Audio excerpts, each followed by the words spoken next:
Hello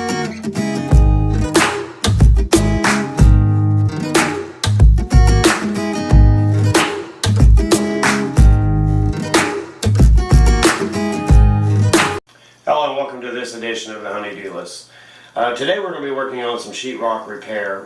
When we bought this house, obviously the previous homeowner had a towel bar right here, and they must have pulled on it, and when it did, it pulled this style anchor through the hole and then came down, and the towel bar hit the wall here and created a hole in the wall.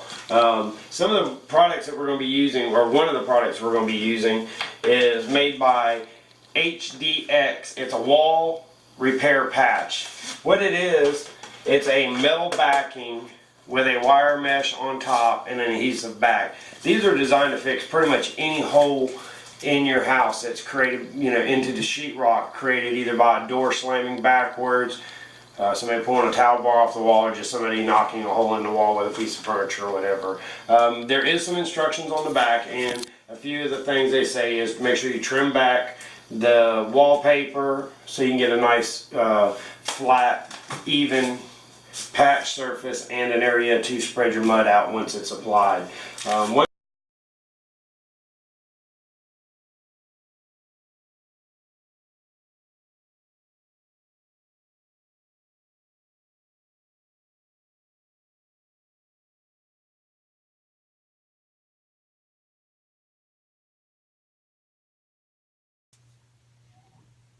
Alright, well, we've got step one done. I took the HDX patch and I deconstructed it, took the wire mesh off the top of it, and then cut the metal down the center, cutting a 1/4 inch piece of metal out of the center of it. Then what I did was I applied the metal to both areas that needed to be covered, and then I put the wire mesh on top. It's actually a fiberglass mesh on top of the first patch, trimming it to where to have a 1/4 inch of overlap on the side. Then what I did was I put it here, did the same process. Kind of see what I'm talking about by this little illustration right here. I don't know if we can get this to focus, how it has a 1/4 inch of the mesh around the metal. Then the second thing that we did was we took a 3-inch putty knife and we added a good amount of sheetrock mud to the area. Then I came back with a 14-inch sheetrock knife, and then I smoothed it out as best as you can. Now you're going to have some defects, and the reason I got you zoomed in so close to it is so you can see some of the defects. Right here was a piece of drywall mud or a lump in it, and it will leave a groove in, it left a groove in there. And you can also see the mesh here and a couple other spots like here and down here. All right, well, that's to be expected. This is just one coat of many. To get a final nice even smooth coat that you won't see after the wall's painted, you need to do this once or twice. As the drywall mud dries, you can see where it's still gray right here, but right here it's dry. It'll go from this gray color to a white color. You want to try to let that set and dry completely. This can take anywhere from 2 to 8 hours, depending on the humidity, room temperature. There's a lot of variables in that. So what we're going to do, instead of doing a long time lapse overnight and make y'all sit here and watch it, it's worse than paint drying, trust me. We're just going to go ahead and shut off the video, and then tomorrow morning, once this is dry, I'll come back and we'll talk about a few tips on how to sand this and to get it smooth and ready for your next application of sheetrock mud. So I'll see you then. Alright, it's the next morning, probably about 9 hours later. You can see it dry. We still have a little bit of damp spot right there. But let's go ahead and get on with it, because I still have to do another coat, wait for it to dry, and go again. Some of the little techniques that a lot of people don't know is you can use an old sponge. And that's one of my first techniques that I'm going to show you. See right here down at the very bottom, it's like super rough right here. And also over here you can see where there's some like gaps missing. A wet sponge is an amazing tool for this. And because what you can do is you can actually come over here and wash, and you can see as it gets wet, you see this pattern right here. And what you can do is you can actually wash it to a smooth. And yes, you might get some, blue. I'm getting blue fibers from the sponge on the wall, but that's not a big concern at this time. Well, all you're trying to do now is just smooth it out. And you can see I got a big dimple right here. I'm gonna take care of that real quick. And if you can see, get this a little bit more water on it. As you can see, as I wash it,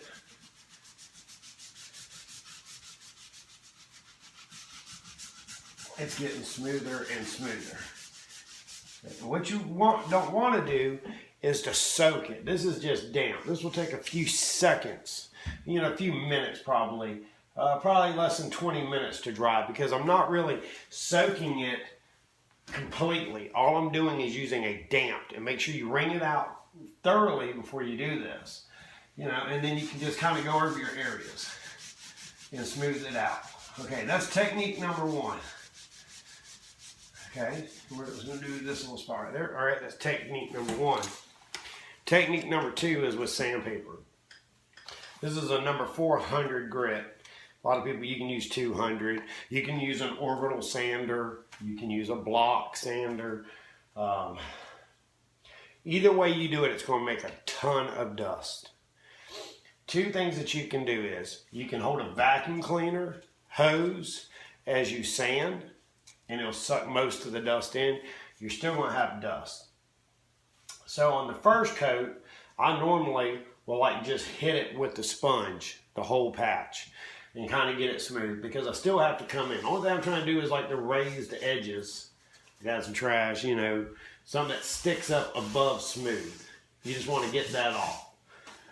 So when you put your next coat on there, you can actually spread it out a little farther and build up the center again, so it'll have that nice smooth look.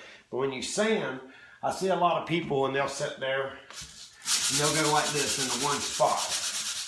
You don't want that. You actually want to pull in from the center out.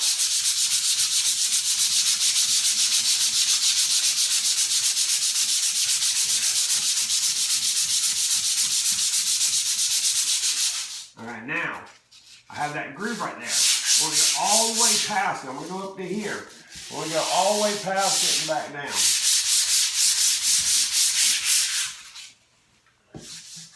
And as you can see, my edges are nice and smooth.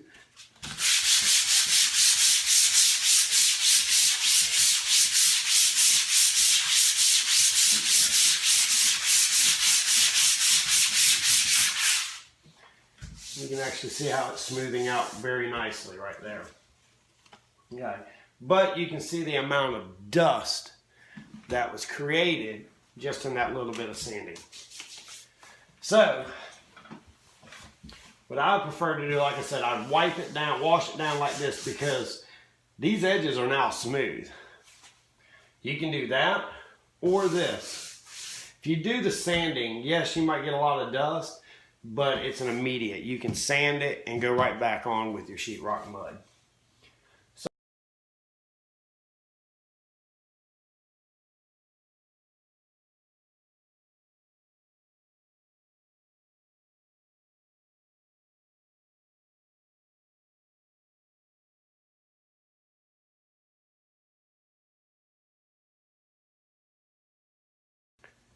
All right, well, it's day 3. In the time lapse, you see I came in and hand sanded it, got it ready. I put another coat of drywall mud on there. Right about the time that it was dry, my son came in and pressed his hands in here. So as it was drying, I came back in with a sheetrock knife and tried to smooth it out the best as I can. You still see where he put his hands in it. So I'm not going to be able to hand sand it or sponge it this time. I'm actually going to have to use an orbital. And with that saying is, the orbital kicks up a lot of dust. You want to make sure that you use a respirator of some sort. Make sure it fits you well. Make sure you're using the right cartridge. Follow manufacturer's safety guidelines for using that. And I'm also going to be using a orbital hand sander, and I'm going to be using a 400 grit sandpaper on there. So let's get to it.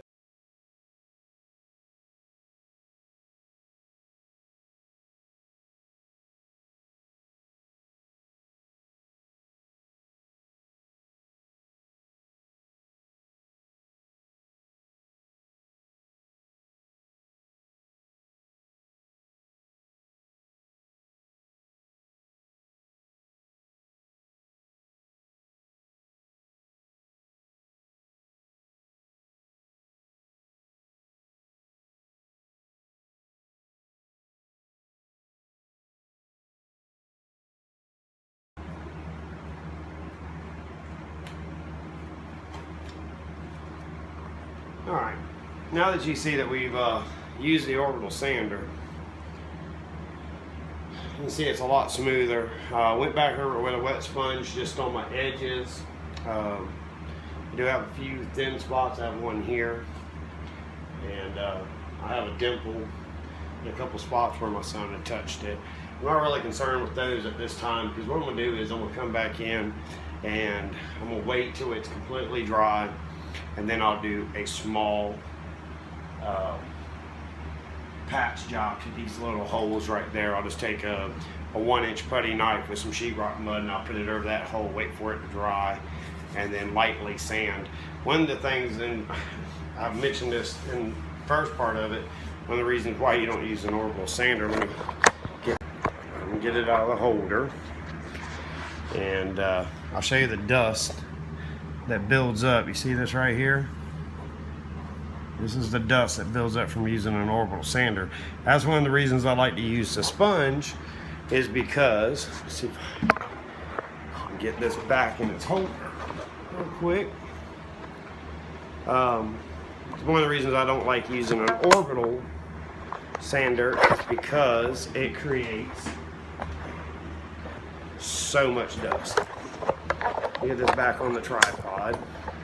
This is the part that no one ever sees, is all the back and forth and everything, because we edit it out so much. But like I said, this is a pretty smooth little job, and like I said, I have a little dimple here, and what I'll do is I'll wait for it to dry, take a little spot of sheetrock mud on a 1-inch putty knife, and I'll hit these couple of dimples. This is where my son put his hands in it while it was wet.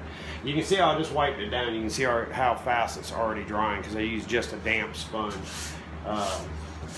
And then once I get a couple of dimples fixed where they had some damage to it, then I'll lightly sand it with 400 grit sandpaper to give it that nice smooth finish, and then it'll be ready to paint.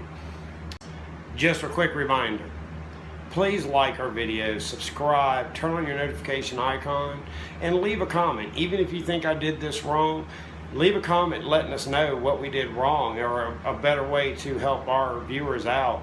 And pass our videos along to your friends. We're doing this, we're not trying to make money or anything like that off of Facebook. We're doing this because I feel that there is a need for a video like this that doesn't have a guy that does it every day for a living. He's telling you to buy this product, and put it on this way and dry it this way. And I mean, I watched a bunch of videos before I even started thinking about this, and I feel like the guys went up and beyond, and they're always trying to sell a product, obviously, that they're being promoted by. I don't get any promotional equipment or supplies from anybody. We purchase all the supplies. We're doing all this out of our pocket. So all I'm asking is you please like the video, subscribe, and share them with your friends. And if you can think of any other jobs that you'd like for us to do, please leave it in a comment. Thank you. Until next time, let's work on those honey-do lists.